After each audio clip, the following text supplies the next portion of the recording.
మహాన్యూస్ ప్రేక్షకులకి మహిళా దినోత్సవ శుభాకాంక్షలు.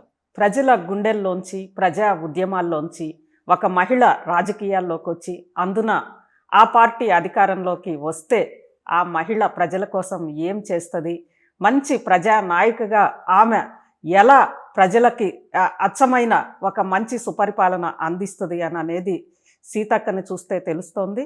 మహిళా సాధికారతకు సీతక్క నిలువెత్తు సాక్ష్యం. మహిళా దినోత్సవ సందర్భంగా సీతక్కతోటి స్పెషల్ ఇంటర్వ్యూ. సీతక్క నమస్తే. నమస్తే. ముందుగా మీకు మహిళా దినోత్సవ శుభాకాంక్షలు. నుంచి తెలుగు రాష్ట్ర ప్రజలకు మహిళా దినోత్సవ శుభాకాంక్షలు వినాలనుంది. తెలంగాణ రాష్ట్ర మహిళలకు, అదేవిధంగా తెలుగు ప్రజలందరికీ, తెలుగు మహిళలకు, తెలుగు మహిళా లోకానికి వందనం, ఉద్యమాభివందనం, మహిళా ఉద్యమ అభినందనలు తెలియజేస్తూ ఉన్నాను. ముఖ్యంగా అంతర్జాతీయ మహిళా దినోత్సవం అంటేనే ఒక ఉద్యమము, ఒక సమానత్వం కోసం మరి పోరాడినటువంటి నేపథ్యంతో వచ్చిందే మన అంతర్జాతీయ దినోత్సవం.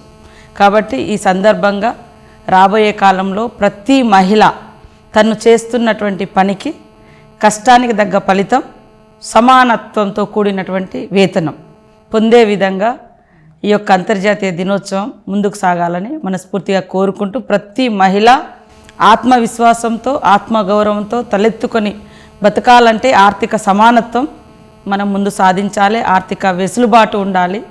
సో ఆ రకంగా ఈ ఇయర్ మొత్తం కూడా మహిళలు అన్ని రంగాలలో ఆర్థిక, సామాజిక, రాజకీయ ఎదుగుదలలో ఈ యొక్క సంవత్సరం మనకు అద్భుతమైనటువంటి విజయాన్ని మహిళలకు అందిస్తుందని భావిస్తూ, అందరు మహిళలకు, మరి ముఖ్యంగా శ్రామిక వర్గం మహిళలకు అంతర్జాతీయ మహిళా దినోత్సవ శుభాకాంక్షలతోటి మహాన్యూస్ ప్రేక్షకులకు, వీక్షకులకు, మహిళా లోకానికి, స్టాఫ్ అందరికీ, యాజమాన్యానికి మా మహిళా అంతర్జాతీయ దినోత్సవ శుభాకాంక్షలు తెలియజేస్తాం. అసలు మహిళా దినోత్సవం అనగానే ఇది శ్రామిక మహిళా దినోత్సవం. అలాంటిది ఈ శ్రామిక మహిళల కోసం తెలంగాణ సర్కార్ ఏం చేస్తుంది? వాస్తవానికి శ్రామిక మహిళలను బలోపేతం చేయాలి. ఇవాళ పేదరిక నిర్మూలన జరగాలి అంటే ప్రతి ఇంట్లో మహిళ ఆర్థికంగా ఎదగాలి అనే లక్ష్యంతో ఒకప్పుడు దాదాపుగా 25 సంవత్సరాల క్రితం సెర్ఫ్ అనేటువంటి సంస్థను తీసుకొచ్చి పొదుపును కూడా పేదరిక నిర్మూలన, గ్రామీణ పేదరిక నిర్మూలన, దాంట్లో ఈ పేదరిక నిర్మూలన జరగాలంటే మహిళలు ఆర్థికంగా ఎదగాలని ఈ పొదుపు సంఘాల మీద ఆ రోజు ఫోకస్ పెట్టి పనిచేయడం జరిగింది. గత కొంతకాలంలో అంత ఫోకస్డ్గా పని జరగలేదు గత 10 సంవత్సరాల నుంచి.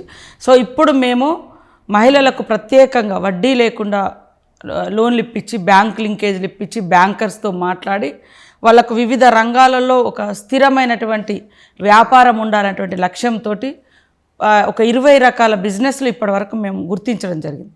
రాష్ట్రంలో మొట్టమొదట పెట్రోల్ బంక్ మహిళలు నడుపుతున్నారు. దేశంలో బస్సులు మహిళా సంఘాలకు ఇస్తున్నాం ఫస్ట్ టైం. అదేవిధంగా ఇందిర మహిళా శక్తి క్యాంటీన్స్ నడుపుతున్నాం. ఈవెంట్ మేనేజ్మెంట్, తర్వాత కోళ్ళ పెంపకం, గేదెల పెంపకం, ఎక్కడ బిజినెస్కు అనుకూలంగా మహిళలకు సులభతరంగా ఉంటుంది అనుకుంటే, దాంట్లో 4 రూపాయలు వస్తాయి అనుకుంటే వాళ్ళకు అక్కడ మేము వాళ్ళను ట్రైన్ చేసి వాళ్ళకు లోన్ ఇప్పించి ఇంట్రెస్ట్ మొత్తం గవర్నమెంట్ కట్టుకుంటూ వాళ్ళను ఎంకరేజ్ చేస్తున్నాం, ఎంపవర్ చేస్తున్నటువంటి పరిస్థితి. ముఖ్యంగా మిమ్మల్ని చూస్తే జనరల్గా ఈరోజు మహిళలు రాజకీయాల్లోకి రావాలి, రేపు 33% రిజర్వేషన్ కూడా అమల్లోకి వచ్చేస్తుంది చట్టసభల్లో. ఈ నేపథ్యంలో మీరు రాజకీయాల్లోకి వచ్చారు, ఒక ఉద్యమ పార్టీలో వచ్చారు, ఆ తర్వాత రాజకీయ పార్టీకి వచ్చారు, ఈరోజు అధికారంలో ఉన్నారు. అంటే మహిళకు అసలు పక్కనున్న మగవాళ్లతో సమానంగా మహిళ రాజకీయాల్లో రాణించగలుగుతుంది అంటారు? అంటే మిమ్మల్ని చూస్తే అది అడగకూడదు, బట్ ఏంటి ఛాలెంజెస్, ఏంటి మీరు ఎదుర్కొన్న ఛాలెంజ్? అంటే ఎంతైనా ఎక్కడో ఒక వివక్షత అనేది ఎదురైతేనే ఉంటుంది. మనం ఎంత మీ రంగంలో కూడా మీరు అద్భుతంగా రాణించగలుగుతారు, సీనియర్ మోస్ట్గా ఉన్నా కూడా. మీకంటే వచ్చిన జూనియరు మగవాడైతే చాలు, ఆయనకు అన్ని కేపబిలిటీస్ ఉన్నట్టుగా యాజమాన్యం ఫీల్ అవుతుంది. అంటే నాట్ ఓన్లీ యూ అని నేను మిమ్మల్ని అనట్లేదు, జస్ట్ మన లైఫ్ ఎక్స్పీరియన్స్ అండ్ కొంచెం కంపేర్ చేసుకుంటాం. అది ఆ భావజాలం అనేది నరాన కొన్ని వందల ఏళ్ళ నుంచి అదొక వచ్చేసిన భావజాలం.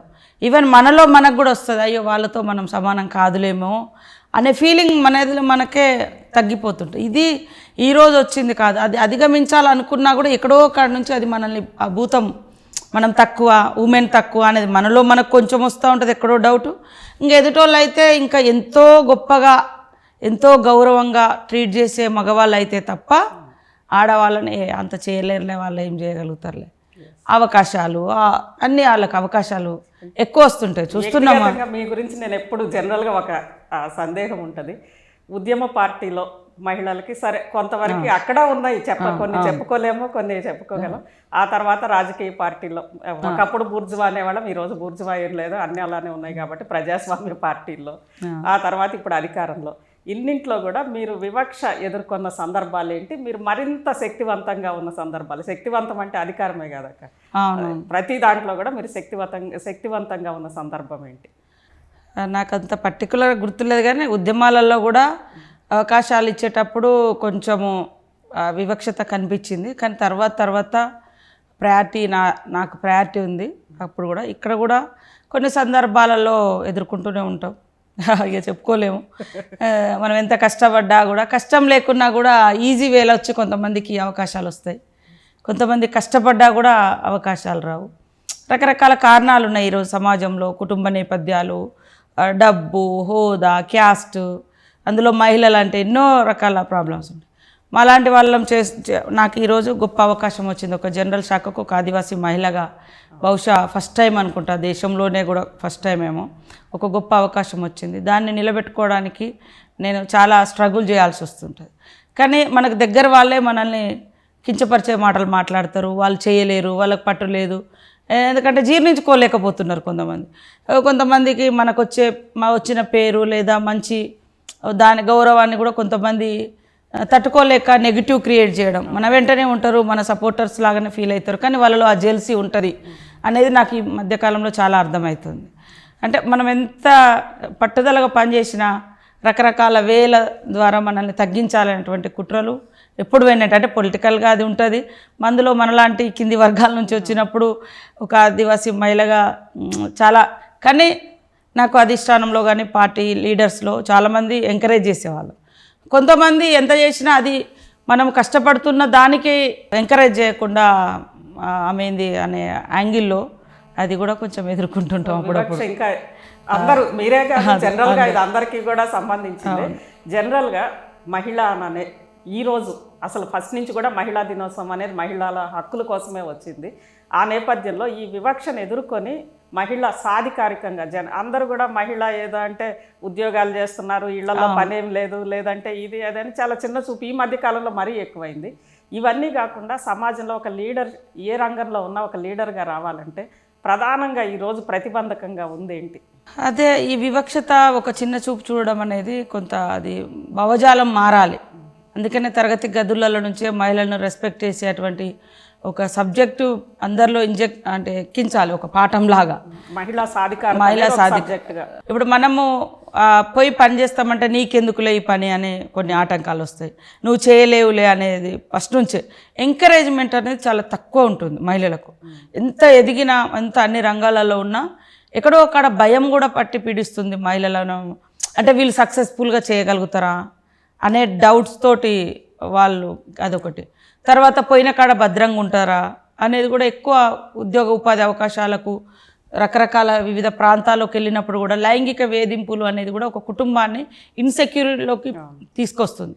దాంతో కూడా మహిళలు శక్తివంతంగా పనిచేయాలనుకుంటే ఫస్ట్ తమను తాము శారీరకంగా ఈ సెక్సువల్ హరాస్మెంట్ లేకుండా, ఈ వేధింపులు లేకుండా ప్రొటెక్షన్ అనేది దాన్ని ఆ చట్టంలోనే దాన్ని బట్టే మనం పని వెతుక్కోవాల్సి వస్తుంది. సేఫ్గా ఉన్నారు, ఫస్ట్ సేఫా కాదా ఈ రంగం, అక్కడ మనం ఆర్థికంగా ఈ మహిళ చేయగలుగుతుందా లేదా, ఎంత సంపాదించగలుగుతుంది, ఎంత సక్సెస్ ఉన్నదని మనం చూడట్లేదు. ఫస్ట్ ఆ మహిళ అక్కడ సేఫ్ జోన్లో ఉంటుందా ఆ రంగంలోకి వెళ్తే, అక్కడ ఆఫీస్లోకి వెళ్తే అనే దాని నుంచి అబ్బో అక్కడ ఇట్లా ఉంటుంది మనం తట్టుకోలేమన్నప్పుడు ఫస్ట్ మనం సేఫ్ సైడ్ ఉన్నాం. అప్పుడు ఎత్తుకున్నప్పుడు ఒక్కొక్కసారి అది చాలా లో ప్రైజ్ ఉంటుంది, లో వేజెస్ ఉంటాయి, చాలా తక్కువ వేతనాలు ఉంటాయి, తక్కువ ఇన్కమ్ ఉంటుంది, అయినా కూడా అడ్జస్ట్ అవుతాం. కాబట్టి ఇక్కడ మహిళ కాబట్టి, అంటే మహిళ లైంగిక వేధింపులు లేదా మహిళా సేఫ్టీ అనేది మనము ఫస్ట్ ప్రయారిటీ ఇస్తున్నాము. సెకండ్, దాని ఎఫెక్టు ఆర్థిక రంగం మీద పడుతుంది, ఎదగలేకపోతుంది. మనం ఫ్రీగా మూవ్ కాగలుగుతాం, ఓ 10 మంది మగవాళ్ళు ఉన్న వాళ్ళ మధ్యలో పోయి నేను సేఫ్గా పనిచేయగలుగుతా, చేసుకోగలుగుతా అనే నమ్మకము ఉండాలి. ఆ సొసైటీ కూడా ఆ రకంగా చూడాలి. ఎస్, మాతో పాటు ఈక్వల్గా వచ్చి పనిచేస్తుంది అమ్మాయి లేదా ఈ ఉమెన్, వాళ్ళకు కూడా సమానంగా గౌరవం ఇవ్వాలి, వేతనం ఇవ్వాలి. దీనికోసమే కదా ఆనాడు సోషలిస్టు నాయకురాలు క్లారా జెట్కిన్ గారు పోరాడిందే అదే ఈరోజు మార్చి అంతర్జాతీయ దినోత్సవంగా మనం జరుపుకుంటాం. ఎంత ఘోరంగా ఉంటుంది అంటే ఒక్కొక్కసారి మహిళా అంతర్జాతీయ దినోత్సవం జరుపుకోవడానికి పోతారు, అక్కడ కూడా వేధింపులకు గురయ్యే పరిస్థితి ఉంటుంది. అంటే సెలబ్రేషన్స్ కాడ కొన్ని రకరకాల ఇది అంటే మనము సమాజం అభివృద్ధి చెందుతుంది, అదే స్థాయిలో వేధింపుల స్థాయి కూడా పెరుగుతుంది, రకరకాల రూపంలో పెరుగుతుంది. కాబట్టి అవేర్నెస్ అనేది చాలా అవసరం.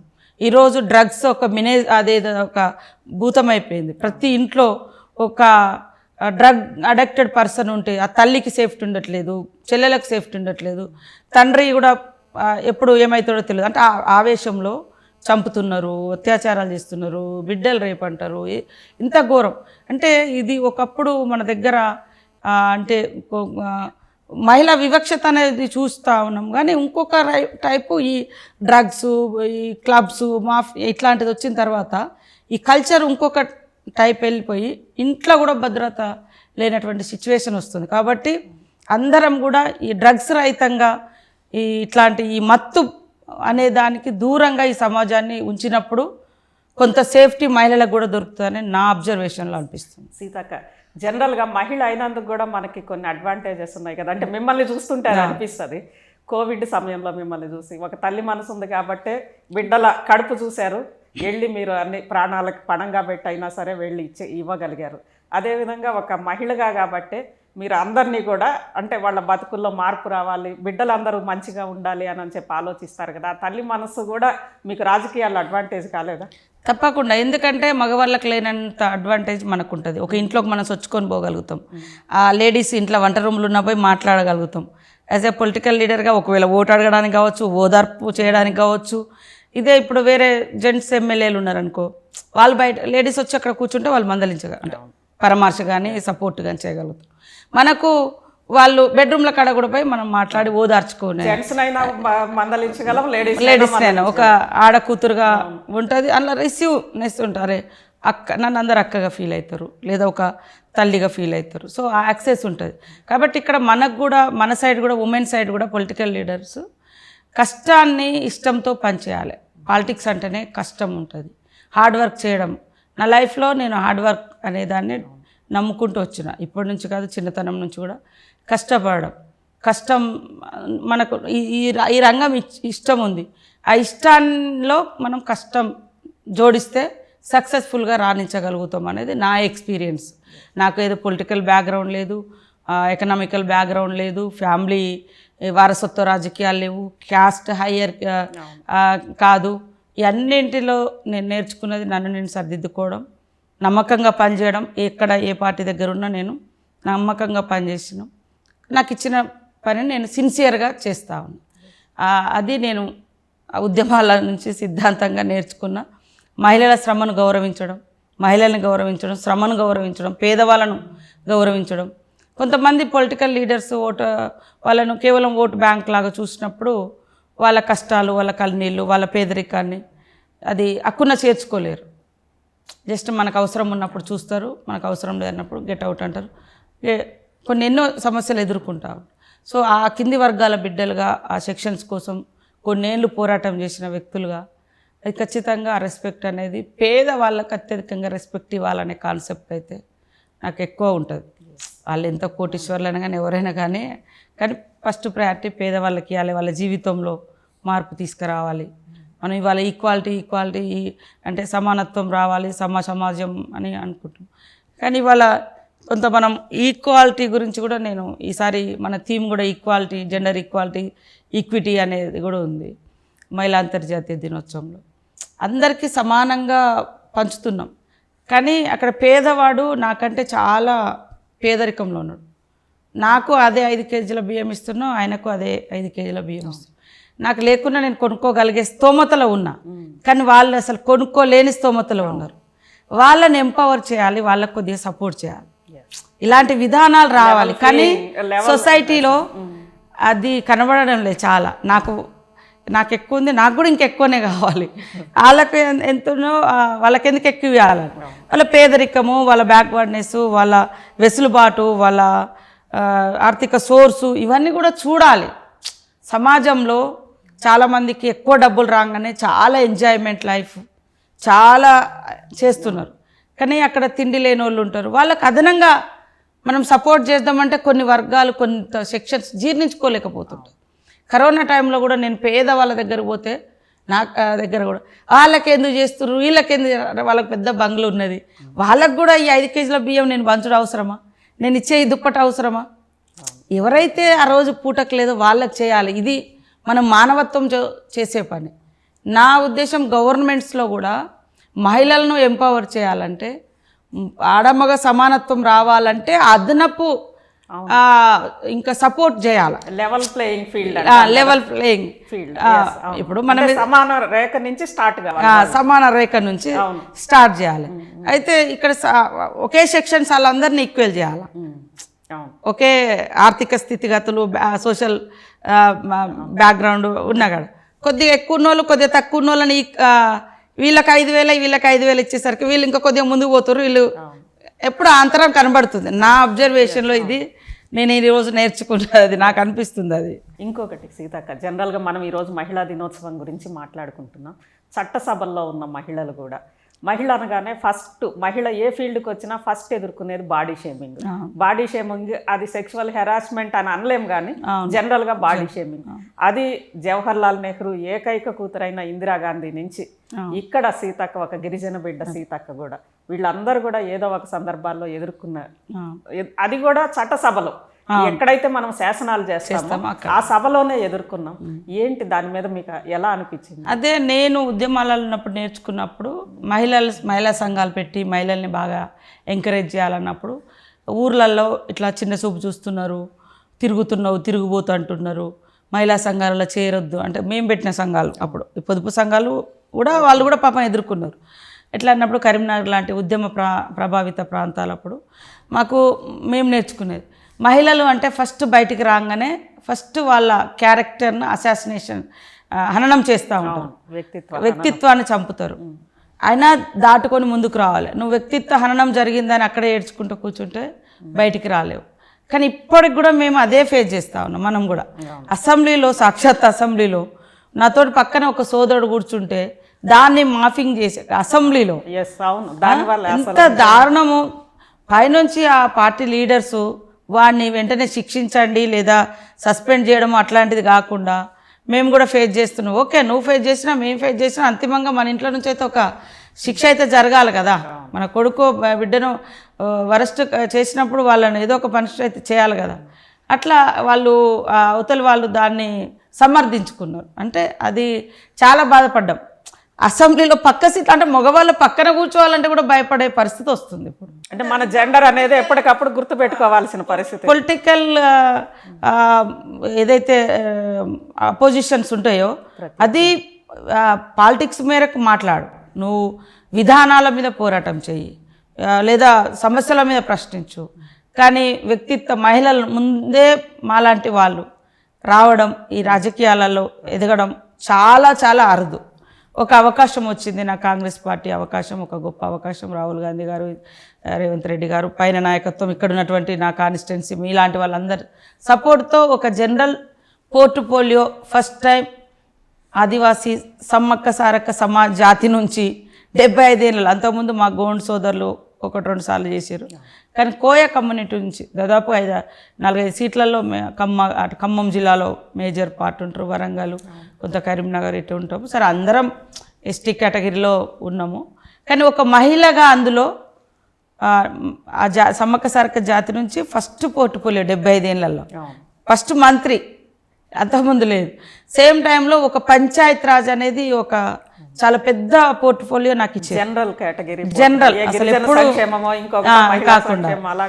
కాకుండా అది ఇచ్చిర్రు. దానిలో రూరల్ వాటర్ సప్లై ఉంది, రూరల్ రోడ్స్ ఉంది, గ్రామీణ పంచాయతీ రాజ్ వ్యవస్థ ఉంది, ఇవన్నీ ఉన్నాయి. నేను నేర్చుకుంటున్నా, సమర్థవంతంగా పనిచేయడానికి ఒక ఛాలెంజ్గా ప్రయత్నం చేస్తున్నా. సరే, కొంతమందికి ఈ శాఖ నాకు రావడం, కొంతమంది ఇష్టం లేని వాళ్ళు ఉంటారు.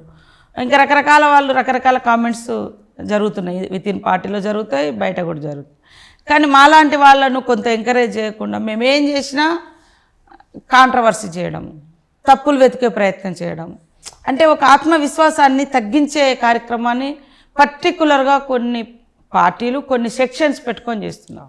గతంలో మీరు చూస్తే ఈ రాష్ట్రంలో ఒకే ఫ్యామిలీ ఒకే మెంబరు మన రాష్ట్రానికి మొత్తం ఒకరే ప్రతినిధిగా ఉండేది. కానీ ఈరోజు మహిళలే ఈ రాష్ట్ర ప్రగతికి సోపానాలుగా మనం వాళ్ళని ఎంపవర్ చేస్తున్నాం, ఎంకరేజ్ చేస్తున్నాం. ప్రతి మహిళను మీరు యాక్టివ్గా ఉండాలని చెప్తున్నాం. కానీ దాన్ని తట్టుకోలేక మహిళలకు ఇచ్చే పథకాలను కించపరుస్తున్నారు. ఫ్రీ బస్ అంటే క్యాబరెట్ డ్యాన్స్ అంటారు, ఫ్రీ బస్ అంటే ఆడోళ్ళు ఒక సామెత ఉండే 33 ఉల్లిగడ్డలు. అయ్యో నువ్వు ల్యాప్టాప్ కంప్యూటరు సెల్ ఫోన్ పెట్టుకొని ట్విట్టరు లేదా నీవు ఆఫీస్ వర్క్ బస్సులో చేసుకుంటే ఏం పని తప్పు లేదు. కానీ ఆడోళ్ళు ఇంట్లో తను కూర్చున్న సీట్లో తన పని తను చేసుకుంటున్నది. ఇప్పుడు చాలామంది మన సెక్రటేరియట్ నుంచి పోయేటప్పుడు సాయంత్రం 5 గంటలకు వెళ్ళిపోతారు. మరి వాళ్ళు పోయేటప్పుడు కూరగాయలు కొనుక్కొని పోతారు. పోయినాక 7-8 గంటలకు అవి కూర్చొని ఒలుసుకొని చేసుకొని అట్లా కూడా చేసుకొని అదేం తప్పు కాదు కదా. అది ఎవరికి అశ్లీలంగా కనిపించే అసభ్యమైన కార్యక్రమం కాదు కదా, కడుపు నింపడానికే కదా. అది దాన్ని అంతే ఎంత దురహంకారపు భావజాలం, ఫ్యూడల్ భావజాలం ఉంది. మహిళలు బయటకు వస్తే తట్టుకోలేకపోతున్నారు. మహిళలు ముందుకు అంటే ప్రభుత్వాలు ఏలినటువంటి వాళ్ళలోనే ఇలాంటి భావజాలం ఉంటే ఇక మహిళలకు రక్షణ ఎక్కడ దొరుకుతుంది? అందుకోసమని ఈ భావజాలం నేను అంటున్నా, నీ డ్యూటీ నువ్వు ఒక కార్పొరేట్ అంటే కంపెనీ నుంచి వచ్చే ఉద్యోగి కంప్యూటర్ని పెట్టుకొని పనిచేస్తాడు, అది ఫ్యాషన్గా మీరు ఎంకరేజ్ చేస్తారు. అదే అబ్బాయికి ఇంటికి పోగానే అన్నం కావాలి, మరి అమ్మ వండి పెట్టాలి, ఆమె పొద్దున్న డ్యూటీ చేయాలి, మళ్ళీ సాయంత్రం పోయి వంట చేయాలి. ఆ టైమును ఏదో రకంగా ఉపయోగించుకుంటే మాత్రం అది తప్పుడు పని ఎట్లా అవుతుంది? అంటే ఈ భావజాలం అనేది మారాల్సినటువంటి అవసరం. ఇంకొకటి అంటే జనరల్గా మనం క్లారా జెట్కిన్ గురించి చెప్పుకున్నాం కదా, అలానే బొలీవియన్ ఉక్కు మహిళ ఉంది, ఆమె పేరు దొంతారా సంథింగ్ ఏదో ఉంది. ఆమె ఆ రోజు చెప్పింది, మహిళ ఇంట్లో బయటకు రావాలంటేనే ఇంట్లో పోరాటం చేయాలి, ఆ తర్వాత బయటకు వచ్చి తను ఏ పని చేస్తుందో ఆ శ్రమలో పోరాటం చేయాలి. అయినా సరే వివక్ష ఇన్ని పోరాటాలు చేసి ఇంత కష్టపడుతుంది అంటే ఆమె చెప్పిన దాని ప్రకారం 80% మహిళ రోల్ ఉంది సమాజంలో, ఇంటి నుంచి బయట వరకు ఒక శ్రామిక మహిళకు ముఖ్యంగా 80 to 90%. అలాంటి సందర్భాల్లో బయట పోరాటం చేయాలి, ఇంట్లో పోరాటం చేయాలి, వాటన్నిటినీ కూడా ఉద్యమాల్లో పరిగణలోకి తీసుకోవాలని. సీతక్క ఇంట్లో పోరాటం ఎలా ఉంది? ఫస్ట్ బయటకి విప్లవోద్యమానికి బయటకు వచ్చినప్పుడు ఇంట్లో ఎలాంటి పోరాటం? ఇంట్లో ఎప్పుడు మా కమ్యూనిటీస్లో జనరల్గా ఆదివాసీ కమ్యూనిటీస్లో ఈ వివక్షత అనేది మేము ఎప్పుడు ఎదుర్కోలే. ఇప్పుడు కొన్ని మనోళ్ళు నేర్చుకొని ఈ వరకట్నాలు ఈ ఇంకా రకరకాలన్నీ రిఫ్లెక్ట్ అవుతున్నాయి. కానీ స్వచ్ఛంగా అదే సొసైటీ అంటే నేను వాళ్ళకి అదే చెప్తా, ఆర్థికంగా ఎదగండి, సామాజికంగా ఎదగండి, రాజకీయంగా ఎదగండి, కానీ మన పూర్వీకులు పాటించిన సాంప్రదాయాలు చాలా గొప్పవి ఉంటాయి. ఇవాళ కట్నాలు ఇచ్చే సంస్కృతి మా ఆదివాసీ కమ్యూనిటీలో లేదు. ఎదురుగా అమ్మాయికి ఇచ్చి తీసుకెళ్ళిపోయి పెళ్లి చేసుకుంటారు. అమ్మాయి దగ్గర ఖర్చు ఉండదు, అమ్మాయికి ఎదురిస్తారు, మేకలు ఇస్తారు, 11 రూపాయలు 12 రూపాయలు ఎంతో కొంత ఎదురు ఇస్తారు, ప్రతానం చేస్తారు, మొత్తం శ్రమ చేయాలి కదా ఇంట్లో. ఇక్కడ పెళ్లి చేస్తారు. పెళ్లి కంటే ముందు కూడా నేను ఒక ఛానల్తో షేర్, పెళ్లి కంటే ముందు కూడా ఈరోజు డేటింగ్ బీటింగ్ అని ఏదో మాట్లాడుతున్నాను, పెళ్లి కంటే ముందు కూడా అబ్బాయి పోయి అమ్మాయి ఇంట్లో పని చేస్తాడు. వీడు పని మంత్రుడా కాదా, ఇది చాలా బాగుంది నిజంగా, పని మంత్రుడా కాదా తెలుసుకుంటారు. అమ్మాయి కూడా అవసరమైతే 2-3 నెలలు అబ్బాయి ఇంట్లో పోయి పని చేస్తుంది, ఆ తర్వాత పెళ్లి చేస్తారు.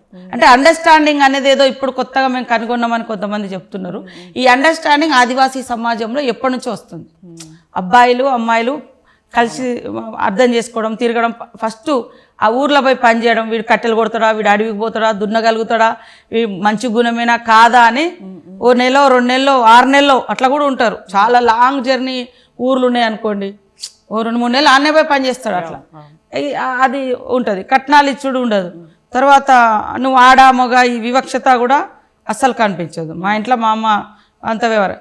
గ్రామీణ మనమందరం శ్రామిక మహిళల మీద జనరల్గా మగవాళ్ళు తాగినప్పుడు కొట్టుడు అనేది తప్పు, అదొకటి. ఆవేశం వస్తే ఆడవాళ్ళ మీద చూపిస్తారు తప్ప ఆడవాళ్ళు ఎక్కడ కూడా శ్రామిక మహిళలలో తక్కువ పని లేదు. వాళ్ళు వ్యవసాయం పోతారు, వాళ్ళు అడవికి పోతారు మగవాళ్ళతో, వాళ్ళు మంచాల కాడిపోయి నైట్ అంతా కూడా మగవాళ్ళతో కలిసి పడుకొని కాపలా ఉంటారు. మళ్ళీ పొద్దున్నే వచ్చి నీళ్లు తెచ్చుకొని వంట చేసుకొని వండుతారు, పెడతారు, పిల్లలకు పెడతారు, పిల్లల్ని కంటారు, పిల్లలు సాకుతారు. చిన్న పిల్లలనైతే జోల కట్టుకొని మగంతో కలిసి భర్తతో కలిసి బయటికి వెళ్తారు. శ్రామిక మహిళల శ్రమలో ఎక్కడ కూడా మగవాళ్ళ కంటే తక్కువ లేరు. అంటే మా సమాజం నుంచి చూస్తే ఈరోజు డెవలప్ అనే పేరుతోటి ఆ వివక్షత మొదలవుతుంది. అందుకనే మీరు చూస్తే సమ్మక్క సారలమ్మ చరిత్రలో కూడా యుద్ధంలో వాళ్ళ పాత్ర ఎక్కువ ఉంది అనేది మనం వింటున్నాం. వాళ్ళు కీర్తించబడ్డారు. మా సమాజం వాళ్ళను కీర్తించడం, పూజించడం మొదలుపెట్టింది. కాకతీయులను మనం ఇప్పుడు కీర్తిస్తున్నాం, కానీ రుద్రమ్మని ఎట్ట కీర్తిస్తున్నామో ఈ రోజు సమ్మక్క సారక్కని అంతకంటే ఇంకా అంత ఎక్కువ పూజిస్తాం. రుద్రమ్మదేవిది మనం ఇప్పుడు మన ఎడ్యుకేటెడ్ పీపుల్ ఎక్కువ చదువుకున్న వాళ్ళు వాళ్ళ చరిత్ర చదివి వాళ్ళను మనం గౌరవిస్తాము. కానీ ఇక్కడ ఏంటంటే మా వాళ్ళు అని పూజల నుంచి మొదలుకొని వాళ్ళ అన్ని వర్గాలు, అన్ని కులాలు, అన్ని ప్రాంతాలు పూజించే అంటే ఒక తల్లి పాత్ర వాళ్ళు నిర్వహించారు ఆ సమాజాన్ని కాపాడుకోవడం కోసం. సో అది మొదటి నుంచి మధ్య యుగాల నుంచి తల్లి యుగంలో కూడా తల్లిదే పాత్ర కదా మనకు తెలుసు కదా. ఫస్ట్ ఆదిమ యుగంలో నాయకే లేడీ కదా, ఆయుధం పట్టుకొని ఆమె నడిచింది కదా ముందు. అప్పుడు మొదట్లో తల్లి పిల్లల్ని అందరినీ కాపాడుకునేది. కాపాడుకోవడం కోసం జంతువులతోటి యుద్ధం చేసింది. అవతల తెగను, అవతల ఒక జాతి ఉంటే వాళ్ళు ఈ ప్రాంతాన్ని ఆక్రమిస్తే వాళ్ళతో యుద్ధం చేసి ఈ గుంపును, ఈ సెక్షన్ కాపాడుకున్నది. ఆ బిడ్డలకు తిండి పెట్టింది. అట్లనే సమ్మక్క సారక్క కూడా సేమ్ ఆ ములుగు ప్రాంతంలో జరిగినటువంటి ఒక మళ్ళీ ఆ రోజులు వస్తాయి అంటారా? అదే అంటున్నా, సమాజానికి మహిళ ముందు నడిచి నాయకత్వం వహించే రోజు వస్తుందా? ఇది రావాలి. ముఖ్యంగా ఏంటంటే నా ఉద్దేశము తరగతి గదులలో ఒక స్పేస్ మనకుంది. ఈ భావజాలాన్ని మార్చాలి. ఆడోళ్ళను గౌరవించడం అంటే, ఆడోళ్ళను పొగడడం అంటే, ఏదో ఆడోళ్ళతో సపోర్ట్గా ఉన్నారంటే ఆ బాయ్స్ను అవమానకరంగా మాట్లాడుతున్నాడు. ఆడంగోడు వాడు ఎప్పుడు ఆడోళ్ళతోటే ఉంటాడు, ఆడోళ్ళకే సపోర్ట్ చేస్తాడు. ఆడంగా అనే పదం చాలా మంచి పదం, పాజిటివ్ టర్మ్ గా మారాలి, సొసైటీలో రావాలి. ఒక తల్లి పదం. ఆడవాళ్ళతో మంచిగా ఉన్నటువంటి వ్యక్తి సమాజంలో ఎక్కువ గౌరవించబడతాడు. ఆడవాళ్ళను ప్రేమించగలిగి, రెస్పెక్ట్ ఇవ్వగలిగి, ఆడవాళ్ళని సపోర్ట్ చేసినటువంటి వ్యక్తి ఎక్కడైనా సమర్థవంతంగా ఇవాళ పని చేయగలుగుతాడు. సమాజాన్ని ఆ సమభావంతో చూడగలుగుతాడు. పాలకుడైనా ఒక ఉద్యోగి అయినా వాళ్ళ ఇంట్లో ఎక్కువ ఆడవాళ్ళతో అది సత్సంబంధాలు ఉండి ఆ కుటుంబ సభ్యులను ఎంకరేజ్ చేయడం, ఆడపిల్లల్ని, భార్యను, తల్లిని వాళ్ళను ప్రయారిటీగా తీసుకున్నటువంటి వాళ్ళు ఆ సమాజంలో ఖచ్చితంగా హెచ్చు తగ్గులు లేకుండా అందరినీ ఎంపవర్ తీసుకురాగలుగుతాడు. ఆ భావజాలం ఉంటుంది. ఫస్ట్ మీరు విప్లవ పార్టీలో వచ్చారు. విప్లవ పార్టీలో మనుషులు వాళ్ళు డబ్బున్నోళ్ళ, డబ్బు లేనోళ్ళ, ఫలానా చోటు నుంచి వచ్చారా అలా లేకుండా జనరల్గా ఓపెన్గా వాళ్ళ క్యాడర్ని బట్టి గౌరవం ఇస్తారు. అదేవిధంగా మనం ఏమనుకుంటామో అది మాట్లాడగల కొంతవరకు స్వాతంత్రం ఉంటుంది. ఆ తర్వాత మీరు టీడీపీకి వచ్చారు, తర్వాత కాంగ్రెస్కి వచ్చారు. ఏంటంటే అక్కడికి ఇక్కడికి మీకు ఎలా ఫీల్ అయ్యారు ఒకసారి ఆ మూడు జర్నీ? నేను అంటే ప్రతి రంగంలో నేను ఇష్టంతో జాయిన్ అయినా. చిన్నతనంలో ఉద్యమాల వైపు, అప్పుడు మనకి ఎక్కడ చూసినా ఉద్యమాలే ఉన్నాయి. ఉద్యమం అనేది ఒక ఊపిరిలా తెలంగాణ గడ్డ మీద నడిచింది. ఆ రోజు మార్పు, ఎంతోమంది త్యాగాలు చేశారు. సో అక్కడ కూడా నేను ఉన్నంతలో నాకు ఫ్లెక్సిబుల్గా ఉండేది. ఏం పెద్దగా వివక్షతను కనబడలేదు. కాకపోతే సాటున ఎక్కడైనా అంటారు వీళ్ళు చేస్తారులే, వీళ్ళకి చేయొస్తుందిలే అనేది. ఆ తర్వాత టీడీపీలో కూడా అక్కడ ఉన్నప్పుడు ఆ స్పేస్ నాకు దొరికింది. నా ప్లాట్ఫామ్, నా పబ్లిక్ అనే యాంగిల్లో నేను బాగానే. ఇప్పుడు అంటే రాష్ట్రం నుంచి జాతీయ స్థాయి వరకు నాకు ఒక స్పేస్ దొరికింది. అంటే జాతీయ నాయకత్వంతో సత్సంబంధాలు ఉండడం, రాహుల్ గాంధీ గారి యొక్క భారత్ జోడో యాత్రలో నేను పాల్గొనడం, ఎక్కువ ఆల్ స్టేట్స్లో నేను ఆయనతో పార్టిసిపేట్ చేయడం ద్వారా ఎక్కువ క్యాడర్తో మింగిల్ అయిపోయిన, అన్ని రాష్ట్రాల లీడర్స్తో. కాంగ్రెస్లో చేరిన కొత్తలో ఢిల్లీకి పోతే ఒక బిడియము, ఒక భయము, ఒక అది ఉండేది. ఏదన్నా నేను అప్పుడు మహిళా జనరల్ సెక్రటరీ నాకు ఫస్ట్ పోస్ట్ ఇచ్చారు కాంగ్రెస్లో. వెళ్ళినప్పుడు లాంగ్వేజ్ అర్థమయ్యేది కాదు, వాళ్ళు ఎవరు ఏందో, అందులో మనం ఎక్కడో మారుమూల నుంచి వచ్చినాం, ఈ ఢిల్లీ ఇదంతా ఏంది అనేది ఉంది. కానీ భారత్ జోడో యాత్ర అనేది రాహుల్ గాంధీ గారితో జరిగిన యాత్ర. ఈరోజు నేను ఏ స్టేట్కి పోయినా అది బాగా రిసీవ్ చేసుకుంటారు, వాళ్ళతో కలిసిపోతాం. మనకు కొత్తదనం అంటే బిడియము, ఆ భయం అనేది ఉండదు. ఎక్కడ చూసినా మనకు తెలిసిన వాళ్ళే కనబడుతూ ఉంటారు. సో ఇక్కడ ఒక అత్యున్నతమైనటువంటి అవకాశం నాకు వచ్చింది. సరే, ఓనమాలు, రాజకీయ ఓనమాలు టీడీపీలో నుంచి స్టార్ట్ అయినా అంతిమంగా మాత్రం ఒక అత్యున్నత స్థాయి, తర్వాత అధికారంలో ఉండి నా నియోజకవర్గ ప్రజలకు, తర్వాత నాకు ఇచ్చిన పోర్ట్ఫోలియోలో ఉండేటువంటి వివిధ సమస్యలను పరిష్కరించుకోవడానికి ఒక గొప్ప అవకాశంగా కాంగ్రెస్ పార్టీ నాకు అవకాశం ఇచ్చింది. ఇక పార్టీలు అంటే నేను విప్లవ పార్టీ గురించి అడగను. తెలుగుదేశంలో చంద్రబాబు నాయుడు గారు, ఇప్పటికి కూడా మీరు వెళ్ళి రాఖీ కడుతుంటారు కదా, అదేవిధంగా రేవంత్ రెడ్డి గారు, ఈవెన్ రాహుల్ గాంధీ గారు అందరూ కూడా మిమ్మల్ని ఒక సిస్టర్ లాగే. వాళ్ళ ముగ్గురులో ఏంటి మీకు నచ్చిన అంశాలు మహిళల పట్ల, మహిళా దినోత్సవం సందర్భంగా మహిళలకి వాళ్ళు ఇచ్చే ప్రోత్సాహానికి సంబంధించి? ముగ్గురిలో కూడా అంటే డిఫరెంట్. చంద్రబాబు నాయుడు గారు ఎక్కువ మహిళలకు ప్రాధాన్యత ఇచ్చి ఆయన గవర్నమెంట్లో మహిళా స్కీమ్స్ కూడా చాలా చేయడం జరిగింది. ఆయన 2004లో దాదాపుగా 40 మంది మహిళలకు సీట్లు కూడా అప్పుడే 33% అని వారు. ఆ క్రమంలో నేను కూడా 33% quota, Naxals quota, ST quota అన్నీ కలిసి వచ్చినాయి ఆ టైంలో. సరే వారితో ఉన్నప్పుడు కూడా ఫ్లెక్సిబుల్గా ఉన్నాం, ఒక కుటుంబ సభ్యురాల్లాగా. అంటే ఇప్పుడు మీరు వెళ్ళి రాఖీ కడుతుంటే పార్టీలో మీకు ఎప్పుడు కూడా అది విమర్శ రాలేదు? వచ్చింది. అంటే పార్టీ వాళ్ళు ఏమనలే పాపము, కాంగ్రెస్ వాళ్ళు ఎప్పుడు ఏమనలే, టీఆర్ఎస్ వాళ్ళు బాగా ఇబ్బందికరమైనటువంటి, అంటే వాళ్ళకు మానవ సంబంధాలు కూడా ఒక వేరే టైప్ సంబంధాలు కనబడతాయి వాళ్ళకు. మనుషులము ఒక కొన్నాళ్ళు పనిచేసినప్పుడు ప్రతి వ్యక్తితో బంధాలు అనుబంధాలు ఉంటాయి, రాజకీయ సిద్ధాంతాలు వేరు. ఒక కుటుంబంలోనే ఇవాళ కేసీఆర్ కుటుంబంలో వాళ్ళ అన్న కూతుర్లు, వాళ్ళ అన్న కొడుకులు కాంగ్రెస్ లేకుంటే బీజేపీ ఇక్కడ ఉన్నారు, వాళ్ళ families ఆడున్నారు.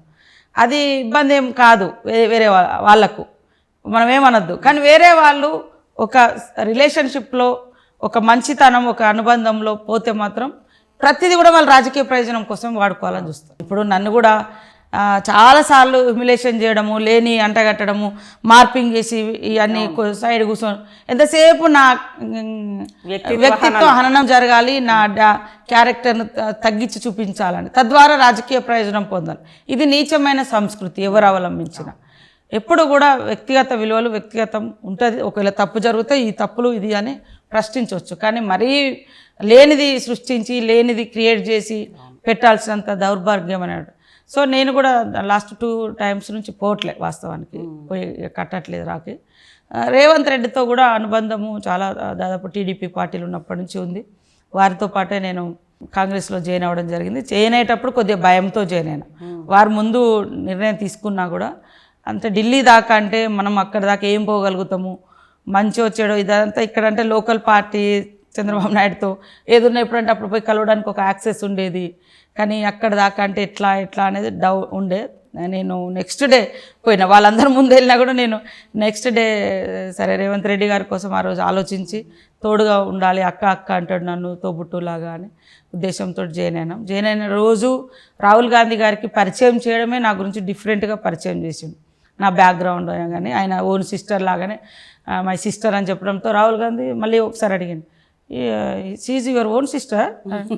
No sir, I'm a tribal woman, is Reddy అని ఇట్లా చెప్పిన తర్వాత రేవంత్ రెడ్డి గారికి కూడా ఇందాక నేను చెప్పినట్టుగా ఇంట్లో ఆడకూతుర్లతో ఆయనకు కూడా కూతురు ఉంది.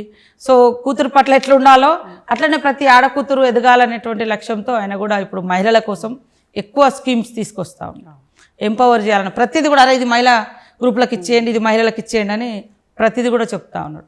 సరే ఆయన డైరెక్ట్గా తన కూతురుతో ఉండే అనుబంధం, తన కూతురులాగా ప్రతి మహిళ కొంత ఎదగాలి, వాళ్ళకు స్వతంత్రం ఇవ్వాలి అనేటువంటిది ఎక్కడి నుంచి వచ్చిందంటే తను ఇంట్లో కూతురు భార్యతో రెగ్యులర్గా అంటే ఉన్నంతలో ఎక్కువ టైం స్పెండ్ చేస్తాం. సో ఆ ఎక్స్పీరియన్స్.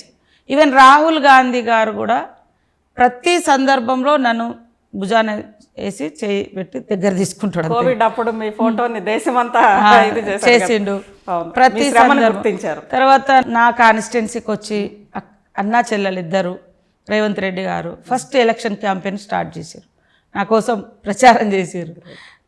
తర్వాత నేను అంటే చేనేటప్పుడు ఎంత కొంచెం ఢిల్లీ దాకా మనం ఎదగగలుగుతామా, మనల్ని ఎవరు గుర్తిస్తారు, మనం ఎట్లా అది అనే భయం అనేది లేకుండా ఆ ఫ్రీడమ్ అనేది వచ్చేసింది. ఆయనతో ఎక్కువ రోజులు కలిసి ప్రయాణం చేసే ఒక గొప్ప అవకాశం భారత్ జోడో యాత్ర ద్వారా వచ్చింది. సో వారు కూడా చిన్నప్పటి నుంచి వాళ్ళ నానమ్మ పెంపకం, వాళ్ళ అమ్మ వాళ్ళ నాన్న చనిపోయిన తర్వాత ఆమెతో ఎక్కువ ఉండే ఒక ఇది ఎక్కువ కన్సర్న్డ్గా ఉండడం. చెల్లితో ఇద్దరికి 1 year డిఫరెన్సే ఉన్నట్టుంది, బహుశా 1.5 year.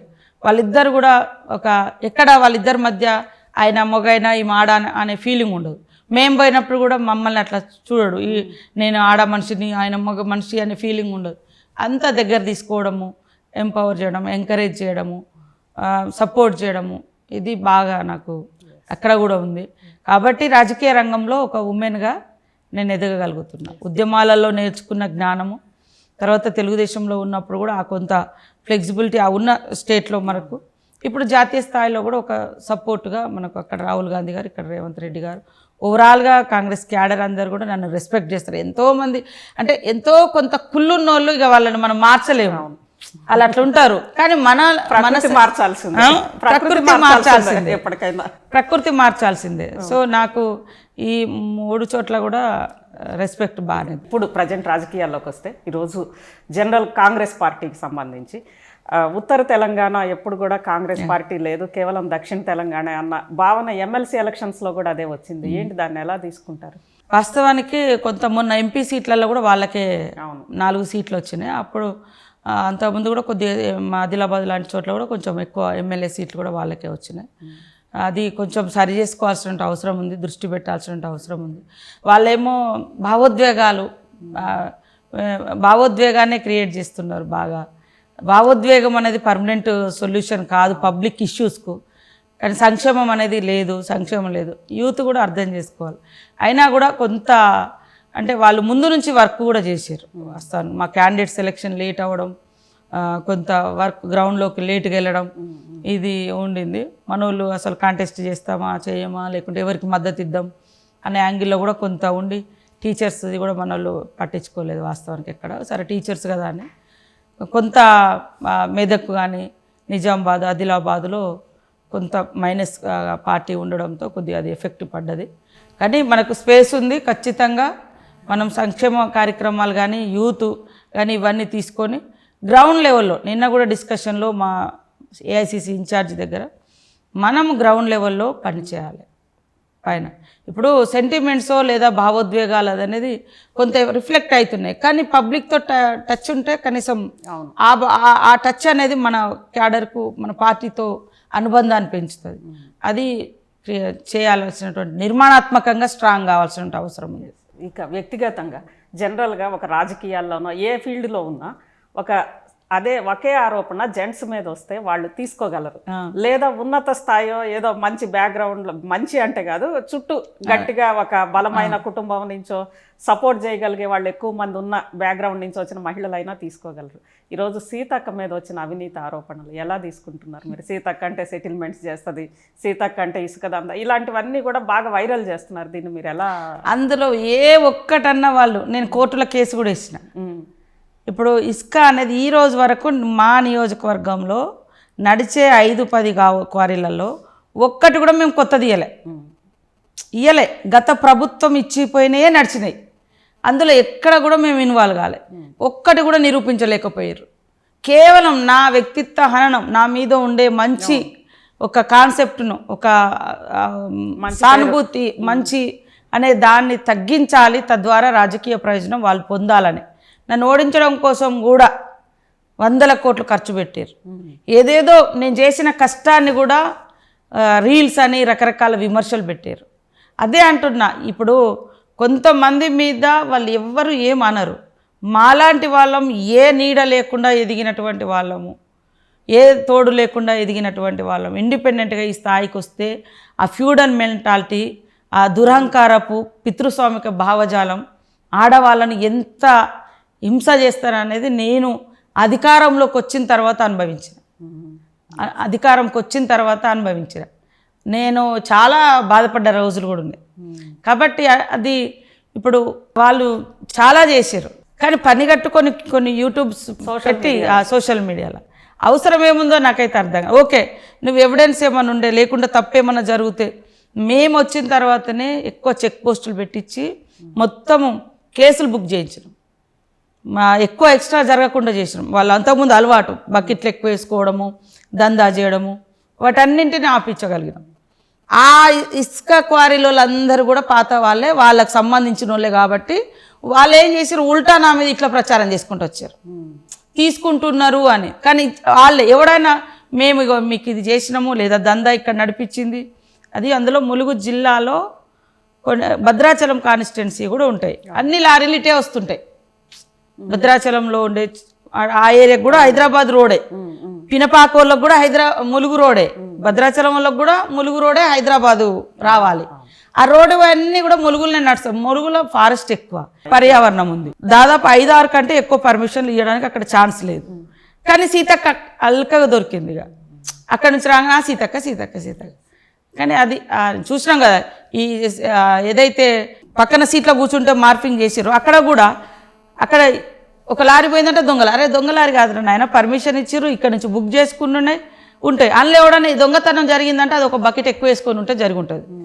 లేదా ఎవడన్నా చేసినంటే మేమే ఎప్పటికప్పుడు పట్టిస్తాం. నాకు కూడా ఎందుకంటే ఆ రోడ్లు చాలా ఇంపార్టెంట్. టూరిస్టులు వస్తారు, అదేవిధంగా సమ్మక్క సారక్క జాతర ఉంటుంది, నేషనల్ హైవే, పబ్లిక్. కాబట్టి అసలు విచ్చలవిడిగా రోడ్ల మీద కూడా లారీలు రావద్దని నేను చాలా కండిషన్ పెట్టి కేసులు బుక్ చేసిన కొద్దీ ఎవరైతే పాత ప్రభుత్వం ఇచ్చిన వాళ్ళ మనుషులు ఉన్నారో వాళ్ళు ఇదంతా క్రియేట్ చేసుకుంటూ నా మీద వీడియోలు పెట్టించారు. దాని వెనుక కుట్రాది. అట్లా చేస్తే అందులో ఒకరికొకరిని పడకుండా రకరకాలు. కానీ ఎక్కడ మేము ఎవరికి నేను ఇసుక ఇప్పించింది లేదు, ఇసుకలో ఇన్వాల్వ్ అయింది. ఈ సోషల్ మీడియాలో ఈ వ్యక్తిత్వ హననం లేదా మహిళల్ని మార్ఫింగ్ చేయడం, దాని మీద ఈ మహిళా దినోత్సవం సందర్భంగా సీతక్క స్థాయిలో సీతక్క ఎదుర్కొంటుంది, గ్రామీణ స్థాయి నుంచి అందరూ కూడా ఈరోజు దాంట్లో బాధితులే.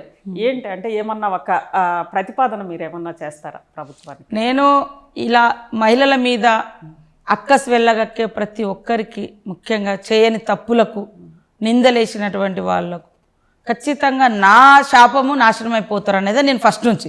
ఎందుకంటే నేను అంతకంటే ఏం చేయలేకపోయినా. ఎలక్షన్స్ ముందు కూడా నేను కరోనా కోసం కష్టపడి పనిచేసిన, ఎవరి కోసమో కాదు, నా పబ్లిక్ కోసం చేసిన, నా నియోజకవర్గ ప్రజలకు చేసిన. తర్వాత గుట్టలలో బతికి ఆదివాసీ ప్రాంతాలలోకి వెళ్ళి వివిధ జిల్లాలలో పోలవరం సైడు అటు ఆ గుట్టల మీద అంతా చేసినాము. ఇదంతా కేవలము నా సాటిస్ఫాక్షన్ ప్లస్ నా ద్వారా కొంత పేదవాళ్లకు న్యాయం జరగాలి అనే లక్ష్యం పనిచేసి వచ్చారు. చేస్తే అది ఎలక్షన్లప్పుడు రీల్స్ అని ప్రచారం చేసి, నువ్వు చేయవైతివి, నువ్వు బయటికి రావైతివి, నువ్వు ఇయ్యవైతివి, నువ్వు గవర్నమెంట్ లాస్ట్కి ఏమన్నారు, పారాసెటమాల్ వేసుకుంటూ పోతుంది, కరోనా ఎక్కడదన్నారు. మాస్క్ ఎందుకు, కాంగ్రెస్ వాళ్ళకి 4 ఇస్తే సరిపోతుంది అన్నారు. మళ్ళీ అసెంబ్లీ వచ్చేసరికి కేసీఆర్ గారు టవల్ చుట్టుకొని వచ్చిండు, మాస్క్ కూడా పెట్టుకోవాలి, అదేదో పెద్ద అంటే అనుకుంటున్నాను. ఏమున్నది, జరుగుతుంది, సాగు బతుకుల సమస్య. అంటే ఎంత ఉంటుంది చూడు. మాలాంటి వాళ్ళం ఒక అడ్వైజ్ చేస్తే ఆ రోజు అసెంబ్లీలో, అంటే ఆయనలో ఎంత ఫ్యూడల్ భావజాలం ఉంది. ఒక ఆదివాసీ బిడ్డ, ఒక వెనుకబడ్డ వర్గం నుంచి నేనేం చెప్పినా జస్ట్ 5 రూపాయలకు దొరికే మాస్క్ 60 రూపాయలు 50 రూపాయలకు అమ్ముతున్నారు. కరోనా పెరుగుతున్నట్టుంది, జాగ్రత్తలు తీసుకోవాలి, ఈ ఎయిర్పోర్ట్లో అట్లాంటివన్నీ బంద్ చేసుకుంటే మంచిదని ఏదో కొద్దిగా చెప్పాను. కరోనా ఎక్కడిది, కరోనా లేదు, ఏం లేదు, నీకే వచ్చిందా అది అని చెప్పి ఇంకొక ఆమె పద్మమ్మ ఉండే 4 కాంగ్రెస్ వాళ్ళకి ఇవ్వండి అని అందరు వెకిలిగా అసెంబ్లీ ఆ రోజు చూడండి, కేసీఆర్ గారు మాట్లాడుతుంటే వెనుక ముందున్న వాళ్ళందరూ నన్ను ఎగతాళి చేసుకుంటే ఎకిలిగా నవ్విర్రు. ఆ రోజు మస్తు బాధపడ్డా. కానీ తర్వాత అదొక భూతం అయిపోయింది. అప్పుడు కూడా బాధపడ్డాం, సరే మనం అన్నది వీళ్ళు రిసీవ్ చేసుకోలేదు, కానీ పాపం ఇంత డేంజర్ అయిపోయింది ఈరోజు కరోనా, ఇంతమంది చనిపోతున్నారని. కానీ నేనే అక్కడ రాహుల్ గాంధీ గారు కూడా ఫస్ట్ మోడీ గారిని క్వశ్చన్ చేశారు, మీరు నమస్తే గుజరాత్ అని పెట్టిర్రు, వివిధ దేశాల వాళ్ళు వచ్చిర్రు, ఆయన ఫిబ్రవరి 12కే పెట్టిండు.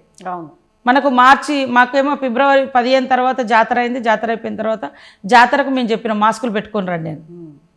జాతర అయిపోయిన తర్వాత 5-6 తారీఖులలో, మార్చి 5-6 తారీఖులలో అసెంబ్లీ అయింది. అప్పుడు ఈ క్వశ్చన్ వచ్చినప్పుడు 2020లో వాళ్ళు అట్లా హ్యూమిలేషన్ చేశారు. బికాజ్ ఆఫ్ నేను ఒక బ్యాక్గ్రౌండ్ నా వెనుకబడ్డది, ఈమెకి ఇంత మాట్లాడే ఏంది, వీళ్ళు చెప్తే మనం వినాలా, ఏంది వీళ్ళు చెప్తే మనం వినాలా. కాబట్టి నేను ఈ సొసైటీలో ఉండే మగవాళ్ళకు కానీ రాజకీయ నాయకులకు కానీ ఆడవాళ్ళ ఎదుగుదలను హర్షించండి, స్వాగతించండి. పొలిటికల్గా తప్పులుంటే పొలిటికల్గా విధానపరమైనటువంటి యుద్ధం చేయండి. కానీ వ్యక్తిత్వ హననం చేసి ఇప్పుడిప్పుడే అంటే కొన్ని యుగాల నుంచి అణచబడ్డ మహిళలు రాజకీయాల్లోకి వచ్చి ఒక నిర్ణయాధికారంలో భాగస్వాములు అయితే మీరు ఇలా చేయడం మూలంగా నా మీద వచ్చే అటువంటి అలిగేషన్ చూసి, అమ్మో నువ్వు ఎట్లా తట్టుకుంటున్నావు, మేము తట్టుకోలేము అని ఎంతోమంది మాట్లాడుతుంటారు. అంటే ఇట్లా వెనుకోబోయే ప్రక్రియను, కార్యక్రమాన్ని చేయొద్దు అని ఈ పురుష ప్రపంచానికి, ఈ పొలిటికల్లో మేల్ డామినేషన్ లీడర్స్కు, మేల్ చావనిస్ట్ సొసైటీకి నేను తెలియజేస్తున్నాను, ఆడవాళ్ళని ఎదగనీయండి, ఆడవాళ్ళని గౌరవించండి, ఆడవాళ్ళు రాజకీయ నిర్ణయాధికారంలో భాగస్వాములయ్యే పొలిటికల్ ప్రోగ్రాంలో వాయిస్ ఇవ్వనివ్వండి. ముందుకు రానివ్వనివ్వండి. కానీ వాళ్ళ మీద లేని ఆడవాళ్ళు వస్తే రకరకాల కామెంట్ చేసి వ్యక్తిత్వ హననం చేయకండి దయచేసి అని ఈ సందర్భంగా నేను కోరుతాను. ఎంతోమంది మీలాంటి వాళ్ళు ఆ రోజు స్వతంత్ర ఈవెన్ రాజ్యాంగం రూపొందించే సమయంలోనే కొంతమంది మహిళలు ఆ రోజు చాలా డైనమిక్గా మీలాగే పార్లమెంట్కి వెళ్ళి ఈరోజు మాలాంటి వాళ్ళ ఎవరైనా చదువుకున్నారన్నా ఏదైనా ఆ రోజు వాళ్ళు ప్రతిపాదించిన సంస్కరణలే ఈరోజు 33% రిజర్వేషన్ కూడా అమల్లోకి వస్తుంది. 33% రిజర్వేషన్ అమలు అవ్వడం వల్లన్నా ఈ వివక్ష పోతుందని మీరు అనుకుంటున్నారా చట్టసభల్లో? తప్పకుండా. అంటే కొంత రాజకీయ ఎదుగుదల అనేది పెరుగుతుంది. రాజకీయ ఎదుగుదలలో కొంత నిర్ణయాధికారం మన చేతికి వస్తుంది. మహిళలు ఎలా ఇబ్బంది పడుతున్నారో, మహిళలకు ఎంత బడ్జెట్ పెట్టాలి, ఏమేమి పెట్టుకోవాలి అనేది వస్తుంది. మనలాంటి వాళ్ళని చూసి ఇంకా కొంతమంది గ్రౌండ్ లెవెల్లో కూడా కొంత డేర్ చేయడానికి అవకాశం ఉంటుంది. చట్టసభల్లో ఇప్పుడు ఒక రాష్ట్రపతి గారు, ఒక ప్రధానమంత్రి మహిళ, ఒక మంత్రి మహిళ ఉన్నప్పుడు కొంత అవేర్నెస్ అనేది తప్పకుండా వస్తుంది. ఒక కాన్షియస్లీ కూడా మనం చేయాలి. ఒక ఫోకస్డ్గా కూడా మహిళలను ఎంపవర్ చేయడం అలంకారం లాగా వచ్చి కూర్చోకుండా కాదు, మన ఎంపవర్ కాదు, మన చుట్టూ ఉన్నటువంటి వాళ్ళ ఎంపవర్. ఈరోజు సీఎం గారు రేవంత్ రెడ్డి గారు తీసుకున్నటువంటి ఈ మహిళలని బాగా కోటీశ్వరులను చేయాలి, వాళ్ళకి ఏ వర్క్ ఉన్నా ఇవ్వాలి అనేది ఏదైతే పెట్టుకున్నారో మీ పథకాల్లో ఈరోజు మీరు అన్నారు కాబట్టి, ఇప్పుడు పెట్రోల్ పంపులు అన్నారు, బస్సులు అన్నారు, ఇవన్నారు, మహిళల పేర్లతోటి మగోళ్లే తీసుకుంటారేమో, దాన్ని ఎలా మీరు ఇది చేస్తారు? లేదు, మహిళలకు ఇన్కమ్ జనరేట్ చేస్తాను. పెట్రోల్ బంకుల కాడ మహిళలే ఉంటున్నారు, బస్సుల కాడ మాత్రం ఆ బస్సులు మరి గవర్నమెంట్కి ఇస్తున్నాం. అందులో నుంచి ఎవ్రీ మంత్ మహిళలకు మెయింటెనెన్స్, ఇంట్రెస్ట్ అవన్నీ వస్తూ ఉంటాయి. ఇంకా మిగతా షాపులన్నీ కూడా మహిళలే నడుపుకుంటున్నారు. క్యాంటీన్లు, ఇందిరా మహిళా క్యాంటీన్లు కానీ ఇంక ఇతరత్ర కానీ అన్నీ మహిళలే నడుపుకుంటున్నారు. రాజకీయాలలోనే ఆ జాడ్యం ఇంకుంది. సర్పంచ్ భార్య అయితే భర్త పెత్తనం, ఎంపీపీ అయితే ఎమ్మెల్యే అయినా కూడా అది అటు నడుపుతూ ఉంటారు. ఇంట్లో అంతా వాళ్ళు చూస్తారు, అసెంబ్లీలో వచ్చి వీళ్ళు కూర్చుంటారు. ఇది జరగకూడదు. అందుకనే ఎదుగుదల అనేది ఉండదు ఎక్కువ. కుటుంబ సభ్యుల ఇన్వాల్వ్మెంట్ ఉన్నప్పుడు నువ్వు స్వతహాగా ఎక్కడైనా పోయి మాట్లాడాలంటే మాట్లాడలేవు. ఎందుకంటే ఆ సబ్జెక్టు మనం స్టడీ చేయం. మనోడు చూసుకున్నాడు కదా, ఆయన పనిచేసిండు కాబట్టి దాని మీద మనకు అంత అవగాహన ఉండదు. స్వతంత్రంగా ఎదిగే వాళ్ళకే ఎక్కువ, అంటే తను స్వతంత్రంగా డీల్ చేసే వాళ్ళకు సబ్జెక్ట్ అవగాహన కూడా పెరుగుతుంది. ఎందుకంటే లోతుపాతులు స్టడీ చేస్తారు. రేపు మాట్లాడాలి, రేపు వీళ్ళకి ఆన్సర్ ఇవ్వాలి, రేపు ఈ సబ్జెక్ట్ వచ్చింది, ఆ జనాలకు అడిగిపోయినప్పుడు దీనికి ఏం చెప్పాలి అనేది మనం స్టడీ చేస్తాం. మన ఇంట్లో ఉన్న మగవాళ్ళే అన్నీ డీల్ చేసినప్పుడు అడిగిపోయి బొమ్మలాగా నిలబడతారు, మళ్ళీ వచ్చేస్తారు. అప్పుడే అర్థమైపోతాయి అంత అయినదే ఉందిలే, ఇలాదేం లేదు అనేది వస్తాయి. కాబట్టి ప్రతి మహిళ కూడా ఈరోజు మహిళా అంతర్జాతీయ దినోత్సవాన్ని పురస్కరించుకొని స్వతంత్రంగా ఎదగడానికి కృషి చేయండి. స్వతంత్రంగా ఎవరికి వాళ్ళు, నాకు ఈ అవకాశం వచ్చింది, భర్త చాటుకి ఇవ్వాల్సింది భార్యకు కూడా ఇస్తున్నాం కొన్ని సందర్భాలు, కానీ ఈ వచ్చిన స్పేస్లో ఆమెను ఎదగనీయండి. నువ్వు ఇంకో పార్టీ పని చేయి, ప్రజాప్రతినిధి పని ఆమె చేస్తుంది. ఇంకా పార్టీ నిర్మాణము, పార్టీ కోఆర్డినేషను లేదా ఇంకేదైనా చేయొచ్చు. ఆమె యాజ్ ఎ పబ్లిక్ రిప్రజెంటేటివ్గా ఆమె పని చేసుకొనివ్వాలి. అది మీరు శాసన అధికారంలో ఉన్నారు కాబట్టి జనరల్గా మహిళలు అని అనగానే భౌతికంగా కొన్ని సమస్యలు ఉంటాయి ఫిజికల్గా. చైనా లాంటి కంట్రీస్లో మహిళలకి ఈవెన్ ఏ ఫీల్డ్లో ఉన్నా కొన్ని ఎక్స్ట్రా సెలవులు ఉంటాయి. ఎందుకంటే వాళ్ళ హెల్త్ అనేది, రీప్రొడక్టివ్ హెల్త్ అనేది నేషన్ హెల్త్ కాబట్టి. అలాంటి ఏమన్నా ప్రత్యేకమైన సెలవులు ఇక్కడ మీరు ప్రతిపాదిస్తారా తెలంగాణ గవర్నమెంట్? అది మేము డిస్కస్ చేసినాము. మహిళలకు కొంత సెలవులు, అది ప్రసూతి సెలవులకు సంబంధించి సెలవులు ప్లస్ మంత్లీ సెలవులు. ఇది కొంచెం మేము ఒక టీం వేయాలనుకున్నాము. మహిళా సాధికారతను బెస్ట్ పాలసీస్ ఎక్కడెక్కడ రాష్ట్రాలలో ఫాలో అవుతున్నాయో అవి ఒకసారి స్టడీ చేసి అంతిమంగా ఒక బెస్ట్ ఉమెన్ పాలసీ కూడా తీసుకురావాలనే ఆలోచనతో ఉన్నాము. ఈ మధ్యనే కొంచెం చర్చ జరిగింది ప్రాథమికంగా. మళ్ళీ ఈ మహిళా అంతర్జాతీయ దినోత్సవం అయిన తర్వాత ఐఏఎస్ ఆఫీసర్స్, తర్వాత కొంత ప్రజాప్రతినిధులతో కలిసి ఒక కమిటీ వేద్దామని, women IAS officers, IPS IAS officers తోటి ఒక మంచి ఉమెన్ కమిటీ వేసి ఒక బెస్ట్ పాలసీ తీసుకురావాలనేటువంటి ఆలోచనతో ఉంది. చివరగా మళ్ళీ అంతర్జాతీయ మహిళా దినోత్సవం సందర్భంగా మహిళలకు మీరు ఇచ్చే సందేశం? తెలంగాణ రాష్ట్ర మహిళలందరికీ కూడా మహిళా అంతర్జాతీయ దినోత్సవ శుభాకాంక్షలను తెలియజేస్తూ ఉన్నాం. తెలుగు మహిళలందరికీ కూడా ప్రపంచంలో ఎక్కడున్నా తెలుగు మహిళలతో పాటు ఈ భూభాగం, అంటే ఈ భూమి మీద ఉన్నటువంటి ప్రతి మహిళ తలెత్తుకొని గౌరవంగా, స్వేచ్ఛగా, ఆర్థిక, సామాజిక, రాజకీయ నిర్ణయాధికార సమానత్వంతో బతికే విధంగా ఈ యొక్క అంతర్జాతీయ దినోత్సవాన్ని మనం జరుపుకుందాం. ఈ యొక్క అంతర్జాతీయ మహిళా దినోత్సవం సందర్భంగా ప్రతి ఒక్క మహిళ నేను ఎదగాలి, అది అన్ని రంగాల్లో ఎదగాలి, భయాన్ని పోగొట్టుకోవాలి, స్వతంత్రంగా ఎదగాలి, స్వతంత్ర నిర్ణయాధికారం నాకు ఉండాలి అనేటువంటి ఒక ప్రతిజ్ఞతోటి, అది ఇంట్లో కానీ, అది బయట కానీ, అది రాజకీయంలో కానీ, అసెంబ్లీలో కానీ, పార్లమెంట్లో ఈ యొక్క ప్రతిజ్ఞతో బయటికి రండి. అదేవిధంగా ఆడబిడ్డల్ని కన్న తల్లిదండ్రులు ప్రతి ఒక్కరు, లేదా పిల్లలు ఉన్నటువంటి ఆడపిల్లలను, నా భార్యను గౌరవించాలి, నా బిడ్డను గౌరవించాలి, నా అక్క చెల్లెలను అమ్మను గౌరవించాలి. అదే నేను ఈ యొక్క అంతర్జాతీయ దినోత్సవం సందర్భంగా నేను తీసుకుంటున్నటువంటి ప్రతిజ్ఞ అని ప్రతి మగవాళ్ళు కూడా ఆ రకంగా ప్రతిజ్ఞ చేసుకొని ఈ యొక్క అంతర్జాతీయ దినోత్సవం యొక్క ఔన్నత్యాన్ని ఇంకా 1000 ఏళ్ళు జరుపుకునే విధంగా, గొప్పగా నిర్వహించుకునే విధంగా మరి సపోర్ట్ చేయాలని మగవాళ్ళని కోరుకుంటా ఉన్నా. ఆడవాళ్ళు కూడా అందరూ ఆత్మవిశ్వాసంతో ముందడుగు వేయండి. ప్రతి దగ్గర సమస్యలు అనేవి ఉంటాయి. సమస్యలు లేని సమాజం లేదు, సమస్యలు లేని కుటుంబం లేదు. ఈవెన్ ఇద్దరు భార్యాభర్తల మధ్య ఉన్నా కూడా అనేక సమస్యలు తలెత్తుతాయి. తల్లి కూతుళ్ళ మధ్య ఇద్దరు ఆడోళ్ళు ఉన్నా కూడా సమస్యలు తలెత్తుతూ ఉంటాయి. ఎక్కడైనా ఉంటాయి. సంయమనంతో పరిష్కరించుకుంటూ అడుగు ముందుకు వేయడమే ఈరోజు మనం జరుపుకునే అంతర్జాతీయ దినోత్సవం యొక్క లక్ష్యం. ఆ రోజు కూడా క్లారా జెట్కిన్ గారి నాయకత్వంలో మహిళలందరూ కూడా ఆర్థిక సమానత్వం కోసం, రాజకీయ సమానత్వం కోసం, మరి కష్టానికి తగ్గ ఫలితం కోసమే ఈ యొక్క అంతర్జాతీయ దినోత్సవం అనేది మహిళా దినోత్సవం అనేది రూపుదిద్దుకోవడం జరిగింది. ఆ థీమ్ను ప్రతి ఒక్కరు స్టడీ చేయండి. ఆ వెలుగులో మనం ఎంతవరకు ముందుకు వచ్చినాం అనేది ఒకసారి బేరీజ్ వేసుకోవాలని కూడా ప్రతి ఒక్కరికి చెప్తున్నా. మహిళా అంతర్జాతీయ దినోత్సవాన్ని డైవర్ట్ చేయకండి. ఆ యొక్క థీమ్ స్టార్టింగ్లో ఏం ఆ లక్ష్యంతో ఈ యొక్క మహిళా అంతర్జాతీయ దినోత్సవం ఆవిర్భవించింది. ఇప్పటి వరకు ఆ థీమ్లో, ఆ లక్ష్యాలలో మనం ఎంతవరకు రాణించగలిగినాం అనేది కూడా ఈసారి ప్రతి ఒక్కరు కూడా బేరీజ్ వేసుకోండి, మననం చేసుకోండి, స్టడీ చేయండి అని కూడా తెలియజేస్తాం.